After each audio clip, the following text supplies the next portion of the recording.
معزز دوستو،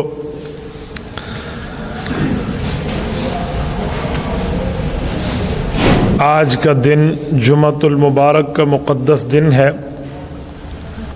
میں نے آپ کی خدمت میں دین اسلام کے پھیلاؤ کے حوالے سے چند معروضات عرض کرنی ہیں۔ سب سے پہلی بات کہ اسلام دین قائم ہونے کے لیے آیا ہے، چھپنے کے لیے نہیں آیا۔ دین اسلام کے پھیلاؤ کے، اشاعت کے، پبلسٹی کے بہت سے طریقہ کار ہیں۔ ایک طریقہ کار تو یہ ہے جس کو ہم مدرسہ کہتے ہیں، تعلیم دین کہتے ہیں۔ مدرسے میں استاذ بیٹھ کر اپنے شاگردوں کو قرآن کریم پڑھاتا ہے، احادیث نبویہ بتاتا ہے، رسالت مآب صلی اللہ علیہ وآلہ وسلم کے فرامین سے آگاہ کرتا ہے، شریعت کے مسائل بتاتا ہے۔ دوسرے نمبر پہ دین اسلام کی اشاعت اور تبلیغ اور دعوت کے حوالے سے خانقاہ ہے۔ خانقاہ میں شیخ طریقت پیر بیٹھ کے لوگوں کے گناہوں کا علاج کرتا ہے، انہیں گناہ کے چھوڑنے کا طریقہ بتاتا ہے، اس کے دل کو چالو کر کے اللہ اللہ اس کے دل کی دھڑکنوں سے اسے محسوس کرانے کا طریقہ بتاتا ہے۔ اسی طرح دین اسلام کے پھیلاؤ میں ایک طریقہ کار ہے جسے ہم دعوت تبلیغ کہتے ہیں، جو عوام کے لیے ہے۔ علماء کی قیادت میں عوام میں چل کے عوام کو نماز روزے کی بنیادی باتیں سمجھائی جائیں، کلمہ طیبہ کے بارے میں بنیادی باتیں سمجھائی جائیں۔ دین اسلام کی اشاعت کا ایک طریقہ یہ بھی ہے کہ جس کو اللہ نے قلم کی طاقت عطا کی ہے، وہ اپنے لکھنے والے صفحات کو دین اسلام کی اشاعت کے لیے، دین اسلام کی حفاظت کے لیے، دین اسلام کی تبلیغ کے لیے پھیلائے اور اس کو بروئے کار لائے۔ دین اسلام کا ایک طریقہ یہ بھی ہے کہ جس کو رب نے زبان کی طاقت دی ہے، وہ ممبر پہ بیٹھا ہو، وہ اسکول کا استاذ ہو، وہ کالج کا پروفیسر ہو یا کوئی بھی ہو، وہ وہاں پر دین اسلام کے حوالے سے بات کرے۔ یہ مختلف شعبہ جات ہیں، لیکن جس شعبے پر دین کی دعوت پر میں آج آپ کے سامنے بات کر رہا ہوں وہ دعوت و تبلیغ ہے۔ دعوت و تبلیغ کی ابتدا تو رسول اللہ صلی اللہ علیہ وسلم نے خود فرمائی ہے۔ اللہ کے رسول صلی اللہ علیہ وسلم نے دو طریقے اختیار فرمائے تھے، ایک کفار کے لیے، ایک مسلمانوں کے لیے۔ کافر کو دین اسلام پڑھایا تھا اور مسلمان کو دین اسلام پہ عمل کرنے کا طریقہ بتایا تھا۔ کفار تک بھی، مسلمان تک بھی رسول اللہ صلی اللہ علیہ وسلم کی دعوت پہنچی ہے۔ خاص کر جب بر صغیر میں ہمارے علماء کرام نے اس بات کو محسوس کیا کہ عوام الناس تک تو یہ بات واضح طور پہ نہیں پہنچ رہی، مدرسوں میں کچھ لوگ آتے ہیں، خانقاہ میں کچھ لوگ آتے ہیں، لوگوں کے دروازوں پہ جا کے ان کے گھروں تک گشت کر کے اس بات کو سمجھایا جائے کہ آپ اسلام اور دین اور ایمان اور مذہب کی طرف متوجہ ہو، کلمہ کے اوپر آپ توجہ دیں اور آپ کو اسلام کی بنیادی باتیں پتہ ہونی چاہیے۔ تو حضرت جی مولانا الیاس دہلوی رحمۃ اللہ علیہ، یہ حضرت ابوبکر صدیق رضی اللہ تعالیٰ عنہ کی اولاد میں ہیں۔ حضرت شیخ الہند مولانا محمود حسن دیوبندی رحمہ اللہ کے شاگرد ہیں۔ حضرت مولانا اشرف علی تھانوی رحمہ اللہ، مولانا سید حسین احمد مدنی رحمہ اللہ ان کے کلاس فیلو ہیں، ان کے دوست ہیں۔ مولانا الیاس رحمہ اللہ کے دل میں اس بات کا داعیہ تقاضا اور اس بات کی اہم چاہت پیدا ہوئی تو انہوں نے اس کو دعوت و تبلیغ کی چند باتوں کی شکل دے دی۔ مثلا جو بندہ مصروف ہے، فارغ نہیں ہے، تو وہ 3 دن ہمیں دے، جس کو سہ روزہ کہتے ہیں۔ وہ 3 کے بجائے 4 دے، وہ بھی ٹھیک ہے، 3 کے بجائے 2 دے تو بھی ٹھیک ہے، کوئی 3 دن فرض نہیں ہے، لیکن ایک ترتیب ہے، ایک پالیسی ہے۔ اسی طرح جو بندہ اس سے زائد دن دے سکتا ہے تو کم از کم 10 دے دے، اس سے بڑھ کے تو 40 دن دے دے، 120 دن کا 4 ماہ۔ یہ اس طرح کی انہوں نے ترتیبیں لگائیں کہ جو آدمی جس کورس میں آ سکتا ہے، وہ شارٹ کورس ہے یا لانگ کورس ہے، وہ آ کر دین کی باتیں سمجھے۔ یہ شروع تو ہوا بستی نظام الدین انڈیا سے، اور آج الحمدللہ دنیا کے ہر بر اعظم میں، ہر کونے میں، ہر جزیرے میں، ہر محلے میں، ہر ملک، ہر شہر میں یہ دعوت و تبلیغ کا داعیہ پہنچ چکا ہے۔ رب العزت کا کرم فضل، اس دعوت و تبلیغ کو علماء کرام کی سرپرستی حاصل رہی۔ حضرت جی مولانا الیاس دہلوی رحمۃ اللہ علیہ خود عالم دین، حضرت مولانا محمد یوسف کاندلوی رحمہ اللہ، ان کے فرزند ارجمند، خود عالم دین، حضرت مولانا محمد زکریا کاندلوی رحمہ اللہ، خود عالم دین اور بڑے بڑے شیخ الحدیث.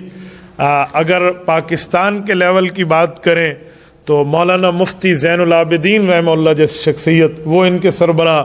حضرت جی مولانا جمشید علی خان رحمہ اللہ، حضرت تھانوی، حضرت مدنی رحمہ اللہ، دونوں کے شاگرد تھے. اور یہ جیسا جبل العلم آدمی مولانا احسان دامت برکاتہم ہیں. حضرت جی مولانا زکریا رحمہ اللہ کے خلیفہ مجاز ہیں. اور حضرت حاجی عبدالوہاب رحمۃ اللہ علیہ اگرچہ عالم نہیں ہے لیکن علماء کی سرپرستی میں اس شخص نے وہ کارنامے سر انجام دیے ہیں جو رہتی دنیا تک یاد رکھے جائیں گے. ان لوگوں نے اس طرح دین کی دعوت کو پھیلایا. اب یہ دین کی دعوت صرف کلمہ، نماز، روزے کی بات کی حد تک. شروع میں ہمارے ملک کی ایجنسیز نے ان پر رابطہ رکھنا شروع کیا کہ کہیں حکومت کے خلاف کوئی تحریک نہ ہو، کہیں کوئی بغاوت کا مسئلہ نہ ہو. کہتے ہیں جنرل ضیاء الحق کے دور میں باقاعدہ تبلیغ کی شکل میں رائمنڈ مرکز کے اندر کارندے بھیجے گئے، بھئی ان کی باتوں کو سنو، یہ کیا سمجھانا چاہ رہے ہیں. تو وہ آئے، ہفتہ 10 دن لگا کر چلے گئے اور انہوں نے آگے کہا کہ جنرل صاحب تمہاری حکومت کا اس مسئلے سے کوئی تعلق نہیں ہے، یا یہ بندے آسمان سے اوپر کی باتیں کر رہے ہیں یا زمین کے نیچے کی باتیں کر رہے ہیں. مریں گے تو کیا ہوگا اور اوپر سے ہمارے لیے کیا آیا ہے، لہذا ایسا ویسا کوئی مسئلہ نہیں ہے. تو اس طرح کے معاملات ہمارے ہاں پاکستان میں واضح ہیں. تو بالکل کھلا ہے. بر صغیر میں ان لوگوں نے دین کی خدمت اتنی کی ہے کہ آج توحید کا نام باقی ہے تو ان میں ان کا بھی حصہ موجود ہے کہ اللہ سے ہوتا ہے، غیر اللہ کسی چیز پر قادر نہیں ہے، اللہ چاہے گا تو ہوگا، رب نہیں چاہے گا تو کچھ نہیں ہو سکتا. اس طرح کی بات، اسے کہتے ہیں پہلا نمبر، جسے توحید کہتے ہیں، کلمے کی بات کہتے ہیں. دوسرے نمبر پہ نماز ہے. اچھا، پھر تعلیم و تعلم ہے، اکرام مسلم ہے. اچھا، اسی طرح پھر اس طرح بات سمجھاتے یہ 4 5 6 چیزوں کی بات کو اکٹھا کر کے ان لوگوں نے ان معاملات کو سامنے رکھا. اب مسئلہ یہ ہے کہ جس بندے نے وقت لگایا ہے وہ اس معاملات کو جانتا ہے، اور جس نے وقت نہیں لگایا وہ اس کا مخالف ہے. حالیہ دور میں سعودی عرب کے اندر تبلیغی جماعت پر پابندی لگی ہے. میں سعودی عرب کے ماحول کو بہت اچھی طرح جانتا ہوں، میں عربوں میں رہا ہوں، جاتا رہتا ہوں، آنے جانے کا ماحول میرا بہت اچھا ہے، میں ان کے مزاج کو جانتا ہوں. مجھے لگتا ہے ان تک معلومات غلط پہنچی ہیں، ان تک باتیں ان کے بارے میں صحیح نہیں بتائی گئیں، جھوٹ بولے گئے ہیں، غلط کاری کی گئی ہے. میری معلومات میں بر صغیر ہمارا ملک پاکستان، ہندوستان کے کچھ شرپسند عناصر نے مختلف بندوں کے نام پہ انہیں ہزاروں خطوط لکھے ہیں، ہزاروں خطوط. ایک بندہ لکھ رہا ہے 100 آدمیوں کے مختلف ناموں سے، اور وہ سعودی ایمبیسی بھیج رہا ہے کہ یہ لوگ ٹھیک نہیں ہیں، آپ کے یہاں یہ غلط کام کر رہے ہیں. اب ایک علاقے سے لاکھوں اور ہزاروں خطوط کسی ایمبیسی میں آ جائیں تو اگلا پریشان تو ہو جائے گا، کیا معاملہ ہے. وہ دیکھتے رہے، وہاں کوئی اس طرح کا نظام نہیں ہے، اور وہاں کوئی سیاسی علماء بھی نہیں ہے جو حکومتی لیول میں آنکھوں میں آنکھیں ڈال کے انہیں مسئلہ بتائیں اور انہیں صحیح طریقے پر باور کرے. وہاں یہ معاملہ بھی نہیں ہے، وہاں مدرسوں کا سسٹم بھی نہیں ہے، خانقاہ کا سسٹم بھی نہیں ہے، بادشاہی نظام ہے. تو انہیں بیک جنبش قلم پابندی عائد کر دی. اچھا جی، پابندی لگ گئی. میں آج آپ کی وساطت سے 2-4 باتیں آپ کو بھی عرض کرتا ہوں، اور اس میڈیا کے ذریعے پوری دنیا میں بھی ہماری گفتگو جاتی ہے. میں ایک بات پوچھتا ہوں، اس جماعت پر پابندی لگانے کا فائدہ ہے جس کا کوئی جھنڈا، کوئی چندہ، کوئی ڈنڈے والا کام ہو؟ تبلیغی جماعت کا نہ کوئی جھنڈا ہے، نہ کوئی چندہ ہے، نہ کوئی ڈنڈا ہے، اس پر پابندی لگانے کا فائدہ کیا ہے؟ اچھا، یہ جماعت کوئی جلسہ، جلوس، کوئی اس طرح کے معاملات میں آگے آئے تو پابندی کوئی بات بنتی ہے کہ یار یہ حکومت کی مخالفت میں چیز نہیں آئے گی.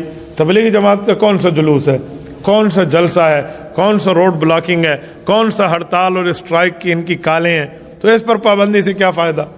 نمبر 3، آپ کو اس بارے میں غلط بتایا گیا کہ یہ لوگ کہتے ہیں چلہ لگائیں فرض ہے، 4 ماہ لگائے فرض ہے، سہ-روزہ لگائیں، جو نہ لگائے گناہ گار ہے. ایسی کوئی بات نہیں ہے. کوئی جماعت کی دعوت و تبلیغ میں یہ اصول نہیں ہے. وہ کہتے ہیں بھائی جس نے ٹائم دے دیا اس کا بھی بھلا اور جس نے نہ دیا اس کا بھی بھلا. تو وہ تو دین سکھاتے پھر رہے ہیں. اچھا، کوئی ان کی فنڈنگ نہیں ہے، کوئی ان کے معاملات ایسے نہیں ہیں، تو اس بارے میں غلط معلومات پہنچا کر یہ باتیں بتائی گئیں، جی ایسے ہیں ایسے ہیں. میں کہتا ہوں جس افسر نے پابندی کا آرڈر ایشو کیا ہے نا، اگر وہ 3 دن اس جماعت میں بیٹھ جاتا تو وہ سمجھتا کہ ہم سے زیادہ توحید بیان کرنے والے اور ہم سے زیادہ اللہ اللہ سمجھانے والے ہیں. بھائی دعوت و تبلیغ کی ذمہ داری اصل تو علماء کی ہے کہ عالم دین کے پاس علم بھی ہے، پیغمبر کا وارث بھی ہے، اس کو ہر صورت حال میں دین اسلام کا تحفظ کرنا چاہیے اور دین اسلام اپنی ترتیب پہ سمجھائے۔ وہ مدرسے میں ہے، مدرسے میں بیٹھ کے سمجھائے، خانقاہ میں ہے، خانقاہ میں سمجھائے، مسجد کا امام ہے، ممبر کا خطیب ہے، وہ یہاں سمجھائے، یا اللہ نے اسے سیاسی طاقت دی ہے، وہ اسمبلی ہال تک پہنچا ہے تو دین اسلام کی بات وہ وہاں بتائے، یہ عالم کی ذمہ داری ہے۔ لیکن یہ کام علماء کی زیر نگرانی ہے، اور عوام میں کلمے کی بات، آخری 10 صورتیں یاد کر لیں، بھائی نیکی کی بات کر لیں، نماز کی پابندی کر لیں، حقوق دینے والے، اس طرح کی باتیں ہیں۔ کوئی حکومت سعودیہ کو اس پہ پابندی لگانے سے فائدہ نہیں ہوگا، بلکہ الٹا نقصان ہوگا۔ ہاں، میں نے ایسے ایسے عرب علماء کو دیکھا ہے جن کا وقت لگا ہے یا جو رائیونڈ آئے ہیں اور دعوت و تبلیغ کے کام کو انہوں نے دیکھا، قریب سے سمجھا اور وہ بدل گئے۔ میری کئی تشکیلیں اپنی 4 ماہ کے دور میں عرب علماء کے ساتھ ہوئی ہیں۔ میں حیران ہوتا تھا جب ہم ان کی ترجمانی کے لیے ٹھہرتے تھے کہ جب وہ بیان میں ٹھہرتے ہم ترجمانی کر کے عوام کو سمجھاتے کہ شیخ کیا کہہ رہے ہیں، تو بعض لوگ تو رونے لگ جاتے، ان کی تاندہ بن جاتا آنسوؤں کا، رونے میں ان کی ہچکی بن جاتی، وہ بات نہ کر سکتے۔ کہتے ہیں ہم مانتے ہیں، ہم عرب ہیں، ہماری قوم میں رسول اللہ صلی اللہ علیہ وسلم مبعوث ہوئے ہیں، لیکن یہ کام اللہ نے تم عجم علماء سے لیا۔ میں ایسے ایسے افراد کو جانتا ہوں۔ ایک شخص نے تو مجھے حضرت ابو ہریرہ رضی اللہ تعالیٰ عنہ کے نسل سے ہونے کا تعارف کرایا، اور دعوت و تبلیغ کی وجہ سے اس نے کہا جی اللہ پاک نے مجھے سعادت دی ہے، اور پتہ نہیں کوئی 75-80 سال کی اس کی لگ بھگ اس طرح عمر تھی، ایجڈ آدمی ہے، تو وہ کہہ رہے ہیں کہ میں نے اس وجہ سے اور فلاں فلاں۔ آپ بتائیں سیدنا ابو ہریرہ رضی اللہ عنہ کو کم درجے کے صحابی ہیں؟ شاید حدیث پاک کی کتاب کا شاید کوئی ایک صفحہ ایسا ہو جس پہ ان ابی ہریرہ عن رسول اللہ نہ ہو، ورنہ ہر صفحے پر ان ابی ہریرہ عن رسول اللہ صلی اللہ علیہ وسلم قال۔ حضرت ابو ہریرہ فرماتے ہیں میرے پاک پیغمبر نے یوں فرمایا، حضرت ابو ہریرہ فرماتے ہیں ہمارے نبی پاک نے یوں ارشاد فرمایا۔ ہر صفحے پہ حضرت ابو ہریرہ نظر آتا ہے رضی اللہ عنہ۔ حضرت ابو ہریرہ رضی اللہ عنہ کی قبر مبارک جنت البقیع میں ہے، مدینہ طیبہ میں۔ میں جب بھی جاتا ہوں باقی صحابہ کرام امہات المؤمنین کے لیے علیحدہ علیحدہ اصحال، لیکن حضرت ابو ہریرہ کے لیے خاص اصحال ثواب کے بندے کو تحفے کو لے کر جانا چاہیے۔ ہمارے محسن ہیں، ان نے ہم تک ہمارے پاک پیغمبر کی باتوں کو پہنچایا ہے۔